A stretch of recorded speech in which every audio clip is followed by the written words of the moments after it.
Increasing your endurance as a runner is key to running faster, but what stops us runners from achieving this simple goal? Well, besides not following basic fundamentals for training, I've compiled a list of the most common mistakes that I see runners make that hinder their progress. But just a quick recap on some of the basic things. We're talking about gentle mileage increases, we're talking about following a training plan, getting a nice balance of easy and speed work, getting that good strength and conditioning work in there. All that sort of stuff goes hand in hand with improving your running endurance, and I'm going to leave a link at the end of this video to a video that I produced a while ago talking about how you guys can run faster for longer, talking about increasing your speed endurance. So stay tuned for that. Today I just want to cover the mistakes, the stumbling blocks that so many of us are coming a cropper of that are just hindering our progress. And the first thing I want to talk about is being honest with our easy runs, keeping our easy runs easy and relaxed. This is such a common topic, but it's something that so many runners fall into. And there's two scenarios here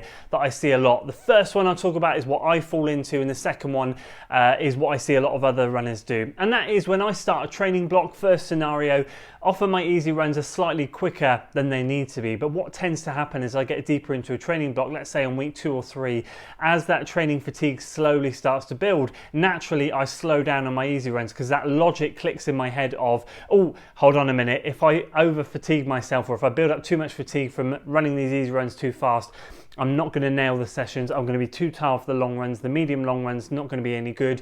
And so logic prevails eventually, and then things start to slow down. So naturally I'm guilty for the first 2 or 3 weeks of most training blocks, to be honest with you. It happens, and I know a lot of people do this, but naturally as the fatigue builds we all tend to slow down and then things get into the right balance, and that's fine. We're kind of flexing, well, we're not flexing, we're seeing where fitness is at the beginning of a training block and just kind of feeling fresher, and naturally we're going to be running a bit quicker. But there, on the other hand, there's so many people out there that just run their easy runs throughout a whole training block and all the time too darn quickly, not allowing their body to recover. And what this is doing effectively is just building unnecessary fatigue. Naturally, we're going to be building fatigue during a training block or a training cycle, but when we're doing it unnecessarily, we kind of want that fatigue to be coming from the sessions and the long run, and the easy days and stuff are for us to recover and let our body absorb everything.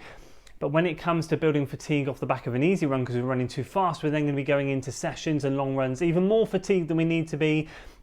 Form's going to start to break down. We're not going to be hitting splits. We're going to start to be feeling frustrated that training's not going well, and naturally that can end up with an injury. So I think being honest with our easy runs, social media has such a big part to play with this. I think a lot of the case is, oh, look at me, how fast can I run my easy runs? Hey, look, we've all been there. I'm certainly not going to be shy of putting my hands up and saying a couple of years ago, I used to quite like to see how fast I could run my easy runs. That kind of mentality's past now, but I know it happens to a lot of us, so I can say it, I've been there, but it really is a word of warning. We all need to be a little bit careful with our easy runs. And following on from that, point number 2 is going to be all about running those hard days too hard. This is a massive thing that hinders people's running performance and increasing their running endurance, because what they're just doing all the time is going out in the session and effectively redlining. They're just pushing way too hard and absolutely flogging a dead horse by the end of a session and being absolutely no good to go again on the following run. So what obviously we want to be achieving in these sessions is going out there and nailing what our plan or our coach or what we would like to set ourselves to do within ourselves. Obviously there are different levels of workouts. There's marathon pace workouts, there's half marathon, 10k, 5k, real top end VO2 max style intervals. There's a whole range of things, but I think there's always got to be that thing in the back of our mind that, yeah, let's make those good days count. If we're feeling good, we're feeling fit, we're feeling fresh, make the most of it, feel really good. But I always have a golden rule now. When I finish a session, 9 times out of 10, what I want to feel is like I could have done 1 or 2 more reps of whatever it was. It's not always the case, especially on the days when I don't feel particularly good and I just want to get a session done.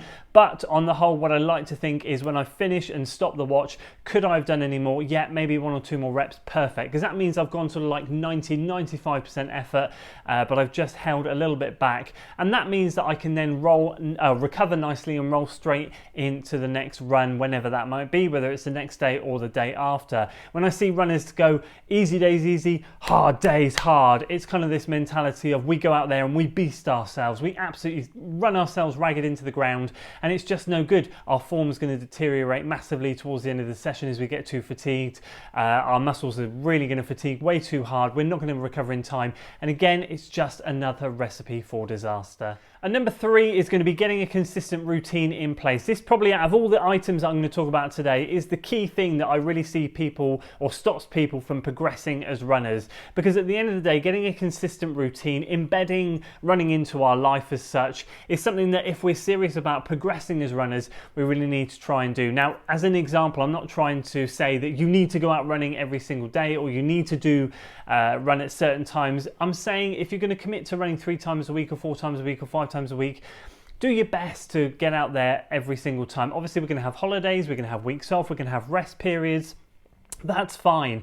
But when we're doing training blocks, for example, and we're going to say, right, I'm going to be doing 3 days of running and a couple of days of cross training, or 4 days running and 1 day cross training, whatever it might be, then commit to it. See if you can stick at it for the 10, 12, 14, 16 weeks, because that is going to be the difference between progressing and not. Obviously, the easy running, keeping that relaxed, and the hard days, keeping them controlled, that's great, and that's really important for keeping the consistency. But at this moment in time, what you're looking to do is continue with that structure right from week 1 all the way through to week 12. I'm not saying if you go out on a Monday, Tuesday, Wednesday, Thursday, Friday at 7 a.m, you've got to do that every single week, because things are going to crop up, especially if you've got families, jobs. It's just not realistic. But like, if you can switch things to an evening, or if you're an evening runner, you can switch it to a morning.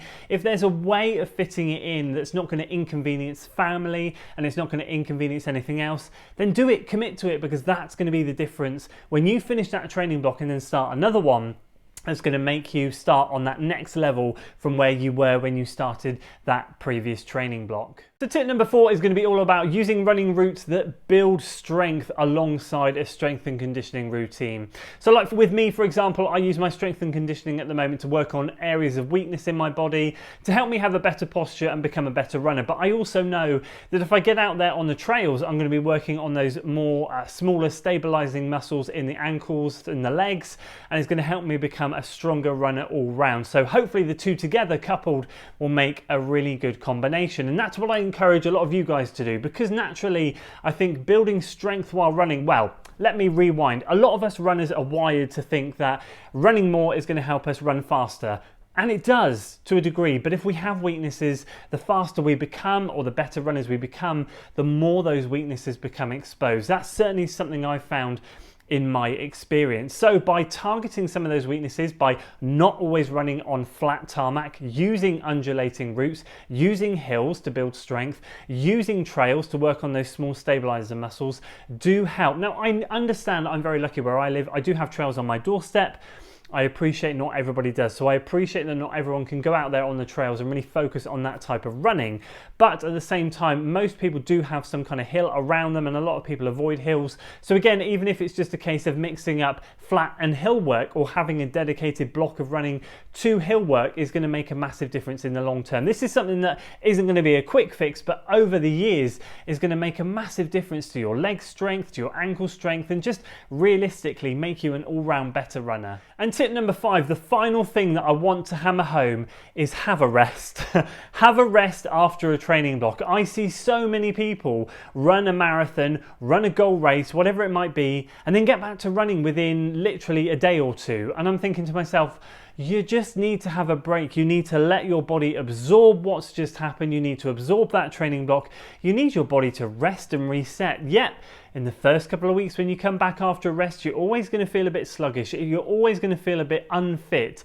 That's a natural thing. But what happens is, when we finish that training block and we build up and up and up, have that goal race, and then we come down, when we start again, as I've been talking about throughout this video, our natural starting point is going to be higher than what it was at the beginning of the last training block. It won't feel like it in that first week or two, but I guarantee you by week 3 or 4, you're going to be feeling fitter and sharper than you ever were back in that previous training block, and you'll then know that you're starting on the next level up once again. It is so important, and exactly why professional marathon runners sometimes even take a month off running after they've done a goal race, because the toll that marathon training or a big training block, half marathon, 10k, whatever it is, can take on your body is massive. And I just watch runners on social media in particular get back to running, and again, I don't know if it's something to do with ego, wanting to carry on running because they feel it's okay, or just not letting their body rest and recover. I think to myself, please don't get injured. And sometimes people get away with it, that's absolutely fine, I get it, but other times they don't. But in terms of progression and natural improvement in your running, to let your body absorb everything you've been doing, to let your body rest, to mentally reset the mind is so key.